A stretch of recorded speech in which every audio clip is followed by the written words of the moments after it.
ಬೇಕಾದ ಇಂಗ್ರೀಡಿಯೆಂಟ್ಸ್ಗಳು: ಅರ್ಧ ಕಪ್ ಸಾಬಕ್ಕಿ, ಅರ್ಧ ಲೀಟರ್ ಹಾಲು, 2 ಟೇಬಲ್ ಸ್ಪೂನ್ ಗೀ ತುಪ್ಪ, 1/4 ಟೀ ಸ್ಪೂನ್ ಅಷ್ಟು ಕಾರ್ಡಮಮ್ ಪೌಡರ್, ಏಲಕ್ಕಿ ಪುಡಿ. ಡ್ರೈ ಫ್ರೂಟ್ಸ್ ನೀವು ಯಾವ ಸಹ ಮಿಕ್ಸ್ ಅಲ್ಲಿ ತಗೊಳ್ಬಹುದು. ನಾನಿಲ್ಲಿ ಕ್ಯಾಶ್ಯೂ ನಟ್ ಮತ್ತೆ ಆಲ್ಮಂಡ್ ತಗೊಂಡಿದ್ದೇನೆ. 4 ಲೀವ್ಸ್ ಸ್ಯಾಫ್ರನ್, ಕೇಸರಿಯನ್ನು ನಾನು ಸ್ವಲ್ಪ ಹಾಲಿನಲ್ಲಿ ನೆನೆಸಿಟ್ಕೊಂಡಿದ್ದೇನೆ, ಸೋಕ್ ಮಾಡಿ ಇಟ್ಕೊಂಡಿದ್ದೇನೆ. ಇಲ್ಲಿ ಅರ್ಧ ಕಪ್ ನಾನು ಸಾಬಕ್ಕಿ ತಗೊಳ್ಳಿದ್ದೇನೆ. ನಾನು 1/4 ಕಪ್ನಷ್ಟು ಬೆಲ್ಲ ಜಾಗರ್ ಯೂಸ್ ಮಾಡ್ತಾ ಇದ್ದೇನೆ, ಅಥವಾ ನೀವು ಶುಗರ್ ಸಹ ಯೂಸ್ ಮಾಡಬಹುದು.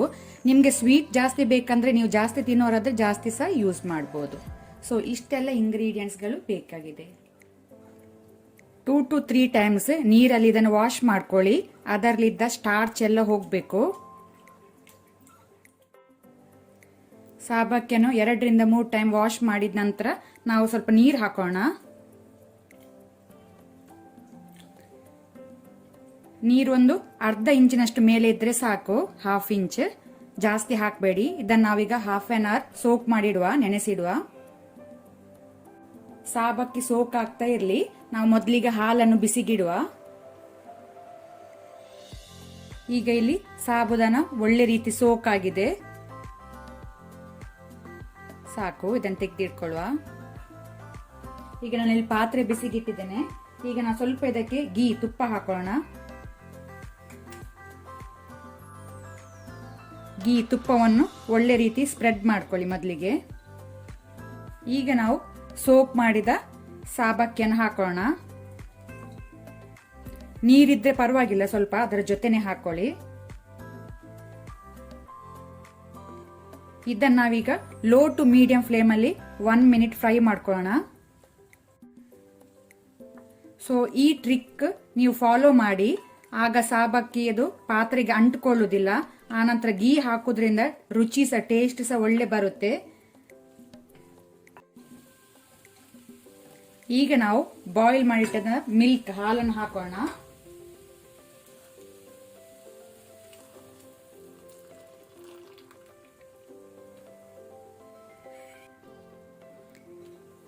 ಇಲ್ಲಿಗ ನೀವು ನೋಡ್ಬೋದು, ಸಾಬಕ್ಕಿ ಪಾತ್ರೆಗೆ ಅಂಟ್ಕೊಳ್ಳಿಲ್ಲ, ಎಲ್ಲ ಮೇಲೆ ಬಂದಿದೆ, ಸ್ಟಿಕ್ಕಿ ಆಗ್ಲಿಲ್ಲ.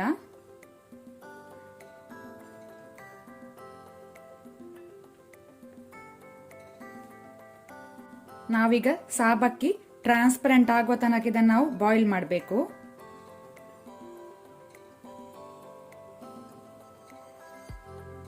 ಈಗ ನಾವಿದಕ್ಕೆ ಜಾಗ್ರಿ ಪೌಡರ್ ಹಾಕೋಣ.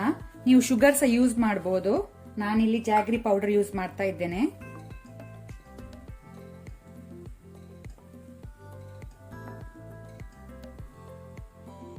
ಈಗ ನಾವು ಸ್ವಲ್ಪ ಸಾಲ್ಟ್, ಉಪ್ಪು ಹಾಕೋಣ. ಜಾಸ್ತಿ ಹಾಕಬೇಡಿ, ಜಸ್ಟ್ ಚಿಟಕಿ ಅಷ್ಟು ಹಾಕಿ ಸಾಕು. ಟೇಸ್ಟ್ ಒಳ್ಳೆ ಕೊಡುತ್ತೆ. ಒಮ್ಮೆ ಮಿಕ್ಸ್ ಮಾಡ್ಕೊಳ್ಳಿ.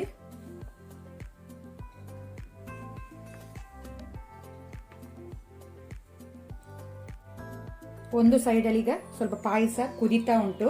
ಅಲ್ಲಿ ತನಕ ನಾವು ಡ್ರೈ ಫ್ರೂಟ್ಸ್ ಅನ್ನು ಸ್ವಲ್ಪ ಫ್ರೈ ಮಾಡ್ಕೊಳ್ಳೋಣ. ಇಲ್ಲಿ ನಾನು ಪಾತ್ರೆ ಬಿಸಿಗಿಟ್ಟಿದ್ದೇನೆ, ಅದಕ್ಕೆ ಗೀ ಹಾಕೊಳ್ಳಿ, ತುಪ್ಪ. ಆನಂತರ ನಾವು ತೆಗೆದಿಟ್ಕೊಂಡಂತ ಆಲ್ಮಂಡ್ ಮತ್ತೆ ಕ್ಯಾಶ್ಯೂ ನಟ್ ಹಾಕೋಣ. ಬೇಕಿದ್ರೆ ನೀವು ಒಣ ದ್ರಾಕ್ಷಿ ಸಹ ಯೂಸ್ ಮಾಡಬಹುದು. ಈಗ ನಾವು ಇದನ್ನು ಸ್ವಲ್ಪ ಕಲರ್ ಚೇಂಜ್ ಆಗೋ ತನಕ ಫ್ರೈ ಮಾಡ್ಕೋಣ.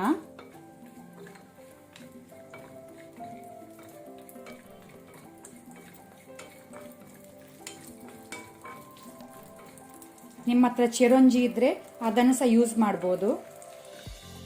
ಈಗ ಇಲ್ಲಿ ಡ್ರೈ ಫ್ರೂಟ್ಸ್ ಒಳ್ಳೆ ರೀತಿ ಫ್ರೈ ಆಗಿದೆ, ಸಾಕು. Gas off ಮಾಡ್ಕೋಣ. ಪಾಯಸ ಇಲ್ಲಿ ಒಳ್ಳೆ ರೀತಿ ಕುದಿ ಬಂದಿದೆ, ಸಾಕು. ನಿಮ್ಗೆ ಕನ್ಸಿಸ್ಟೆನ್ಸಿ ಎಷ್ಟು ಬೇಕು ಅಂತ ನೀವು ಅಡ್ಜಸ್ಟ್ ಮಾಡ್ಕೊಳ್ಬಹುದು. ಬೇಕಿದ್ರೆ ನೀವು ಸ್ವಲ್ಪ ನೀರು ಸಹ ಆಡ್ ಮಾಡಬಹುದು. ನಾನು ಸ್ವಲ್ಪ ದಪ್ಪ ಇಡ್ತಾ ಇದ್ದೇನೆ ಇಲ್ಲಿ. ಈಗ ನಾವು ಇದಕ್ಕೆ ಫ್ರೈ ಮಾಡಿದ ಕ್ಯಾಶ್ಯೂ ನಟ್ಸ್ ಅನ್ನು ಹಾಕೋಣ, ಆಲ್ಮಂಡ್ ಮತ್ತೆ ಕ್ಯಾಶ್ಯೂ ನಟ್ ಅನ್ನು. ಅದರ ಜೊತೆನೆ ಕಾರ್ಡಮಮ್ ಪೌಡರ್, ಏಲಕ್ಕಿ ಪುಡಿ ಸ್ಪ್ರಿಂಕಲ್ ಮಾಡಿ. ಆನಂತರ ಸ್ಯಾಫ್ರಾನ್ ಅನ್ನು ಸಹ ಹಾಕೋಣ.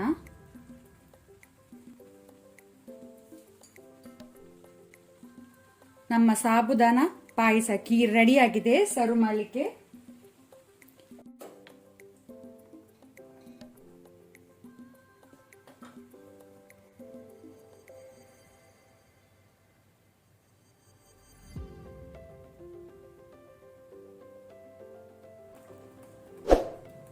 ಇವತ್ತಿನ ವಿಡಿಯೋ ಇಷ್ಟ ಆದರೆ ನನಗೆ ಒಂದು ಲೈಕ್ ಕೊಡಿ. ಹಾಗೆಯೇ ಹೊಸೊಬ್ರು ಯಾರಾದರೂ ನಮ್ಮ ಚಾನಲ್ ನೋಡ್ತಾ ಇದ್ದರೆ ಪ್ಲೀಸ್ ಸಬ್ಸ್ಕ್ರೈಬ್ ಮಾಡಿ.